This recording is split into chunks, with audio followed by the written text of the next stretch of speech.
ಸಮಷ್ಟಿ, ಈಗ ಒಂದರ ಬಗ್ಗೆ ಇಷ್ಟು ಡೆಡಿಕೇಶನ್ ಬೇಕು ಅಂತ ಹೇಳಿದ್ರೆ you need a load of time. ಅದಕ್ಕೆ ಅಂತ ಒಂದು ಒಬ್ಸೆಷನ್ ಬೇಕಾಗತ್ತೆ. ನಾನು ಕಲಿಬೇಕು, ನಾನು ತಿಳ್ಕೊಬೇಕು ಅಂತ. ಲ್ಯಾಂಗ್ವೇಜ್ ಎಷ್ಟು ಕಲಿತ್ರೂ ಕಲಿತಾನೆ ಹೋಗ್ತೀವಿ. ನಾವು ಸ್ವಲ್ಪ ದಿನ ಕಲ್ತ್ವಿ, ನಮಗೆಲ್ಲ ಬಂದ್ಬಿಡ್ತು ಅಂತಲ್ಲ. So how you prepare yourself? ಹೆಂಗೆ ಸಂಶೋಧನೆ ಆಗಲಿ ಹೆಂಗೆ? ಹೌದು, ಒಂದು ನಾನು ಇದನ್ನು ಫುಲ್ ಟೈಮ್ ಮಾಡ್ತಾ ಇರೋದು. ಸೊ ನನ್ನ ಡಿಗ್ರಿ BA ಸಂಸ್ಕೃತ ಆದಮೇಲೆ ನಾನು ಇದನ್ನೇ ಫುಲ್ ಟೈಮ್. ಆವಾಗಲೇ ಕೋವಿಡ್ ಕೂಡ ಇತ್ತು. ಸೊ ಆವಾಗಲೇ ಸೋಷಿಯಲ್ ಮೀಡಿಯಾ ಕೂಡ ತುಂಬ ಇಟ್ ವಾಸ್ ಬೂಮಿಂಗ್. ಸೊ ಹಾಗಾಗಿ ಆವಾಗಲೇ ಈ ಟ್ರಯಲ್ಸ್ ಎಲ್ಲ ಮಾಡಿದ್ದು. ತದನಂತರ ಎಕ್ಸ್ಪ್ಲೋರ್ ಮಾಡ್ತಾ ಮಾಡ್ತಾ ಮಾಡ್ತಾ ಇನ್ನೂ ಎಷ್ಟಿದೆ ಮಾಡೋಕ್ಕೆ. ಒಂದು ಭಾಷೆ ಗೊತ್ತಿದ್ದರೆ ಅದರಲ್ಲಿ ನಾನು ಅದಕ್ಕೊಂದು ಇಂಡಸ್ಟ್ರಿ ಅಂತ ಇರುತ್ತೆ. ಕನ್ನಡಗೋಸ್ಕರ ಒಂದು KFI ಅಂತ ಇದೆ. ಅದರಲ್ಲಿ ನಾನು ನಟನಾಗಿ ಕೆಲಸ ಮಾಡ್ಬೋದು, ರೈಟರಾಗಿ ಕೆಲಸ ಮಾಡ್ಬೋದು, ಲಿರಿಸಿಸ್ಟ್ ಆಗ್ಬೋದು, ಡೈಲಾಗ್ ರೈಟರ್ ಆಗ್ಬೋದು. ಅದೇ ರೀತಿ ಪ್ರತಿಯೊಂದು ಭಾಷೆಗೂ ಇದೆ. ಸಂಸ್ಕೃತಕ್ಕೂ ಕೂಡ ನಾವು ಅದನ್ನು ಸೃಷ್ಟಿ ಮಾಡಬೇಕು. ಸಂಸ್ಕೃತ ಗೊತ್ತಿದ್ದವನಿಗೆ ನೆಕ್ಸ್ಟ್ ಏನಿದೆ ಅವನಿಗೆ ಪ್ಲ್ಯಾಟ್ಫಾರ್ಮು, ಅದನ್ನು ತೋರಿಸ್ಕೊಳ್ಳಿಕ್ಕೆ, ಆ ಒಂದು ಟ್ಯಾಲೆಂಟ್ ತೋರಿಸ್ಕೊಳ್ಳಿಕ್ಕೆ. ಸೊ ಆ ರೀತಿ ಒಂದು ಪ್ಲ್ಯಾಟ್ಫಾರ್ಮ್ ನಾವು ಕ್ರಿಯೇಟ್ ಮಾಡಬೇಕು. ಯಾಕಂದರೆ ನನಗೆ ಸಂಸ್ಕೃತ ಗೊತ್ತಿದೆ, ನನಗೆ ಹಾಡು ಗೊತ್ತಿದೆ, ನಾನು ಸಂಸ್ಕೃತದಲ್ಲಿ ಹಾಡು ಬರಿತಾ ಇದ್ದೀನಿ. ನನಗೆ ಏನು ಪ್ಲ್ಯಾಟ್ಫಾರ್ಮ್ ಇದೆ ಅದನ್ನು ತೋರಿಸ್ಕೊಳ್ಳೋಕ್ಕೆ? ಮುಂಚಿತವಾಗಿ ನನಗೆ ಅಷ್ಟೊಂದು ಏನೂ ಪ್ಲ್ಯಾಟ್ಫಾರ್ಮ್ಸ್ ಅಥವಾ ಅಪಾರ್ಚುನಿಟೀಸ್ ಇಲ್ಲ. ಬಟ್ ನನ್ನ ಜೂನಿಯರ್ಸ್ ಯಾರಿದ್ದಾರೆ ಅಥವಾ ಪೀಪಲ್ ಹೂ ಆರ್ ಲರ್ನಿಂಗ್, ಇವಾಗ ಸಂಸ್ಕೃತ ಕಲಿಯೋರಿಗೆ ಅದನ್ನು ಒಂದು ತೋರಿಸ್ಕೊಳ್ಳೋಕ್ಕೆ ಒಂದು ಪ್ಲ್ಯಾಟ್ಫಾರ್ಮ್ ಬೇಕು ಅಂತ ಒಂದು ಐಡಿಯಾ. ಸೊ ಹಾಗಾಗಿ ಅಲ್ಲಿಂದ ಈ ಪ್ಲ್ಯಾಟ್ಫಾರ್ಮ್ ಶುರು ಮಾಡಿದ್ದು.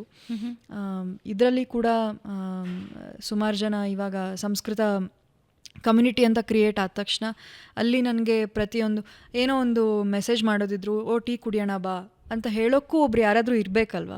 ಸೊ ಆ ರೀತಿ ಫ್ರೆಂಡ್ ಸರ್ಕಲ್ ಎಲ್ಲ ಇವಾಗ ಕ್ರಿಯೇಟ್ ಆಗಿದೆ. ಅವರವರೇ ಇವಾಗ ಸಂಸ್ಕೃತ ಕಾಫಿ ಹೋಗ್ತಾ ಇರ್ತಾರೆ. ಹ್ಯಾಂಗೆ ಅವರು ಮೀಟ್ ಆಗಿದಾಗಲೂ ಕೂಡ ಸಂಸ್ಕೃತದಲ್ಲೇ ಮಾತಾಡ್ತಾರೆ.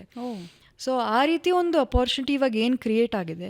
ನನಗೆ ಸ್ವತಃ ಅದು ಇರಲಿಲ್ಲ ಅಲ್ವಾ. ಸೊ ರಿಯಲ್ ಟೈಮಲ್ಲಿ ನನ್ನ ಫ್ರೆಂಡ್ಸ್ ಜೊತೆಗೆ, ನನ್ನ ಕಾಲೇಜ್ ಮೇಟ್ಸ್ ಜೊತೆಗೆ, ನನ್ನ ರಿಲೇಟಿವ್ಸ್ ಜೊತೆಗೆ ನಾನು ಸಂಸ್ಕೃತದಲ್ಲಿ ಮಾತಾಡಬೇಕು ಅನ್ನೋದು ಆ ಒಂದು ಅಷ್ಟೊಂದು ಅಪಾರ್ಚುನಿಟಿ ಇರಲಿಲ್ಲ. ಸೊ ಇವಾಗ ಅದು ಕ್ರಿಯೇಟ್ ಆಗ್ತಾ ಇದೆ.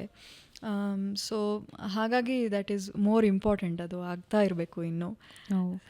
ಈ ಸಂಸ್ಕೃತ ವಿಷಯದಲ್ಲಿ ಒಂದು ವಿಷಯ ಮಾತಾಡ್ತಾ ಇರ್ತಾರೆ. ಅಂದರೆ ಸಂಸ್ಕೃತದಲ್ಲಿ ಒಂದೇ ಪದದ ಕೇಳಿಸುತ್ತೆ, ಒಂದೇ ಪದ ಅನಿಸುತ್ತೆ, ಆದರೆ ಅದರ ಅರ್ಥ ಬೇರೆ ಇರುತ್ತೆ ಅಂತ. ಹೌದು. ಸೊ ಒಂದು ಶ್ಲೋಕ ನಾವು ಅರ್ಥ ಮಾಡ್ಕೊಳ್ಬೇಕು ಅಥವಾ ಒಂದು ಸಾಲನ್ನು ಅರ್ಥ ಮಾಡ್ಕೊಳ್ಬೇಕು ಅಂತ ಹೇಳಿದ್ರೆ ಅದೇ ಪದದ ಮೇಲೆ ಅದರ ಅರ್ಥ ಅಲ್ಲ, ಅದರ ಸಾಂದರ್ಭಿಕ ಅರ್ಥ ಬೇರೆ ಇರುತ್ತೆ ಅಂತ. ಹೌದಾ? Can you give one example? ಹೌದು. ಇವಾಗ ನೀವು ಹೇಳಿದ್ದು ನಿಜ. ಒಂದು ಪದಕ್ಕೆ ಇವಾಗ ಕೇಶವ ಅಂತ ನಾನು ಹೇಳ್ತೀನಿ. ಆ ಪದದ ಅರ್ಥ ಏನು? ಕೃಷ್ಣನ ಹೆಸರು ಅಂತ ಕಾಮನ್ ಅರ್ಥ ನಾವು ತಗೊಳ್ಬಹುದು. ಅದೇ ಒಂದು ಶ್ಲೋಕದಲ್ಲಿ ಕೇಶವಂ ಪತಿತಂ ದೃಷ್ಟ್ವಾ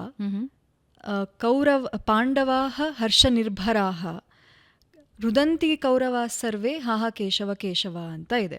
ಸೊ ಇದರಲ್ಲಿ ಕೇಶವಂ ಪತಿತಂ ದೃಷ್ಟ್ವಾ, ಕೇಶವ ಬೀಳುವುದನ್ನು ನೋಡಿ ಪಾಂಡವರು ಎಲ್ಲರೂ ನಗ್ತಾ ಇದ್ದಾರೆ ಅನ್ನೋ ಒಂದು ಅರ್ಥ ಬರುತ್ತೆ ಅಲ್ವಾ. ಅದರ ಅರ್ಥ ಆ್ಯಕ್ಚುಲಿ ಬೇರೆ. ಕೇಶವಂ ಪತಿತಂ ದೃಷ್ಟ್ವಾ, ಶವಂ, ಕೆ ಅಂತ ಹೇಳಿದರೆ ನೀರಿನಲ್ಲಿ ಅಂತ ಅರ್ಥ ಬರುತ್ತೆ. ಶವ ಅಂದರೆ ಒಂದು ಡೆಡ್ ಬಾಡಿ. ಸೊ ನೀರಿನಲ್ಲಿ ಒಂದು ಶವವನ್ನು ನೋಡಿ ಪಾಂಡವರು ನಗ್ತಾ ಇದ್ದಾರೆ. ಪಾಂಡವಾಹ ಅನ್ನೋದಕ್ಕೆ ಇನ್ನೊಂದು ಅರ್ಥ ಏನು ಅಂತ ಹೇಳಿದ್ರೆ ಮೀನುಗಳು ಅಂತ. ಸೊ ಮೀನುಗಳಿಗೆ ಅದೊಂದು ಆಹಾರ ಇದೆ. ಮೀನುಗಳಿಗೆಲ್ಲ ಒಂದು ಆಹಾರ ಇದೆ. ಒಂದು ನೀರಿನಲ್ಲಿ ಒಂದು ಶವ ಬಿದ್ದಿದೆ. ಮೀನುಗಳು ಯಾಕೆ ಹರ್ಷ ನಿರ್ಭರಾಹ, ಎಷ್ಟು ಸುಹರ್ಷಿತರಾಗಿದ್ದಾರೆ, ಎಷ್ಟು ಖುಷಿಯಾಗಿದ್ದಾರೆ, ಯಾಕೆ ಅಂದರೆ ನೀರಿನಲ್ಲಿ ಒಂದು ಶವ ಬಿದ್ದಿದೆ, ಆಹಾರ ಸಿಕ್ಕಿದೆ. ಅದೇ ರೀತಿ ಅದೇ ಶವವನ್ನು ನೋಡಿ ರುದಂತಿ ಕೌರವಾ ಸರ್ವೇ, ಕೌರವರು ಯಾಕೆ ಒಳ್ತಾ ಇದ್ದಾರೆ ಕೇಶವ ಬೀಳೋದು ನೋಡಿ ಅಂತ ಮೊದಲೇ ಅರ್ಥ ತಗೊಳ್ಳೋದಾದರೆ, ಅದೇ ಎರಡನೇ ಅರ್ಥ ನೋಡೋದಾದರೆ ಕೌರವರಿಗೆ ಇನ್ನೊಂದು ಅರ್ಥ ಸಂಸ್ಕೃತದಲ್ಲಿ ಅಂದರೆ ಕಾಗೆಗಳು ಅಂತ ಅರ್ಥ. ಸೊ ಪಾಂಡವಾಹ ಅನ್ನೋದಕ್ಕೆ ಇನ್ನೊಂದು ಅರ್ಥ ಮೀನ, ಕೌರವಾಹ ಅನ್ನೋದಕ್ಕೆ ಇನ್ನೊಂದು ಅರ್ಥ ಕಾಗೆಗಳು, ರುದಂತಿ ಅಂದರೆ ಅವರು ಕೂಕ್ಕೊಳ್ತಾ ಇದ್ದಾರೆ. ಸೊ ಕಾಗೆಗಳು ಕೂಡ ಕೂಕ್ಕೊಳ್ತಾ ಇದ್ದಾರೆ ನೀರಿನಲ್ಲಿ ಆ ಶವನನ್ನು ನೋಡಿ, ಹಾ ಹಾ ಕೇಶವ ಕೇಶವ, ಹಾ ಹಾ ಅಲ್ಲಿ ನೋಡು ನೀರಿನಲ್ಲಿ ಶವ ಬಿದ್ದಿದೆ, ನೀರಿನಲ್ಲಿ ಶವ ಬಿದ್ದಿದೆ ಅನ್ನೋದೊಂದು ಅರ್ಥ, ಆ್ಯಕ್ಚುಯಲ್ ಅರ್ಥ. ಅದನ್ನು ಆ್ಯಕ್ಚುಲಿ ನೋಡೋದಾದರೆ ಕೇಶವಂ ಪತಿದಂ ದೃಷ್ಟ್ವಾ ಪಾಂಡವ ಹರ್ಷ ನಿರ್ಭರಾಹ ಅನ್ನೋದಾದರೆ, ಪಾಂಡವ್ರು ಯಾಕೆ ನಗ್ತಾ ಇದ್ದಾರೆ ಕೇಶವ ಬೀಳೋದನ್ನು ನೋಡಿ, ಕೌರವ್ರು ಯಾಕೆ ಅಳ್ತಾ ಇದ್ದಾರೆ ಅನ್ನೋದು ಒಂದು ಅರ್ಥ ಆಗ್ಬೋದಿತ್ತು. ಆದರೆ ಇಲ್ಲಿ ಆ್ಯಕ್ಚುಲಿ ರೈಟರ್ ಬರ್ತಿದ್ದು ಇಟ್ ಈಸ್ ಲೈಕ್ ದಿಸ್ ಅಂತ. Such a simple scenario. ಹೌದು, ಮೀನುಗಳು ನಗ್ತಾ ಇದ್ದಾವೆ, ಕಾಗೆಗಳೆಲ್ಲ ಕುಕ್ಕೊಳ್ತಾ ಇದ್ದಾವೆ, ನೀರಿನಲ್ಲಿ ಒಂದು ಶವ ಬಿದ್ದಿದೆ. ಇದಿಷ್ಟೇ ಸಿನಾರಿಯೋನ ತಗೊಂಡು ಈ ರೀತಿ ಎಕ್ಸ್ಪೆರಿಮೆಂಟ್ ಕೂಡ ಮಾಡಿದ್ದಾರೆ ಸಂಸ್ಕೃತದಲ್ಲಿ. ಓ ಮೈ ಗಾಡ್. ಅಂದರೆ ಸಾಂದರ್ಭಿಕ ಅರ್ಥಗಳು ಏನಿರುತ್ತೆ ಅನ್ನೋದು ತಿಳ್ಕೊಳ್ಬೇಕಾಗತ್ತೆ. ಎಸ್, ಕಾಂಟೆಕ್ಸ್ಟ್ ಎಲ್ಲ ನಮಗೆ ಗೊತ್ತಿರಬೇಕಾಗುತ್ತೆ.